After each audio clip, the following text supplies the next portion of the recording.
Mo kí yín pé ẹ káàbọ̀ sí orí ètò yín, orí ètò wa Parí Òwe yìí. Gẹ́gẹ́ bẹ́ẹ̀ ṣe mọ̀, ètò wa dá lórí òwe Yorùbá. A máa béèrè ìbéèrè méjì lórí òwe Yorùbá. Ẹni tó bá gba ìdáhùn wa tó sì parí òwe Yorùbá méjì yìí dáadáa, ó ní àǹfààní ẹ̀bùn ẹgbẹ̀rún 5,000, ìyẹn 5,000 naira pẹ̀lú wa. Òwe mi àkọ́kọ́, ẹ parí ẹ̀. Ajá ní imí tirẹ̀ nínú.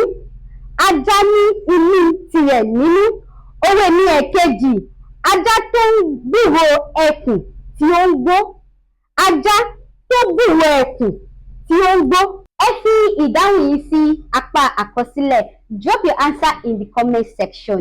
Ibi bẹ̀ ni màá ti mú ẹni tó yege tó sì parí òwe Yorùbá mi dáadáa. Láti máa gbádùn ètò wa, mo fẹ́ bẹ̀ yín ìyá mi, ẹ̀yin bàbá mi, ẹ̀yin ẹ̀gbọ́n mi wípé kẹjọ kẹ́ bá mi subscribe sí Amọ́lẹ́sẹ̀ YouTube channel, nítorí láìsí ẹ̀yin kò sí àwa. Lẹ́ẹ̀kan sí, orúkọ tèmi ni Omidan Nífẹ̀mí Bọ́lájí tí a mọ̀ sí Amọ́lẹ́sẹ̀. Ojú tẹ́ fi ń wò wá ò ní fọ́, bẹ́ẹ̀ ni etí tẹ́ fi ń gbọ́ wa ò ní di. Ẹ má jẹ́ ká gbàgbé, ẹ jẹ́ ká gbé àṣà wa lárugẹ. Remember, our culture is our heritage. Thank you.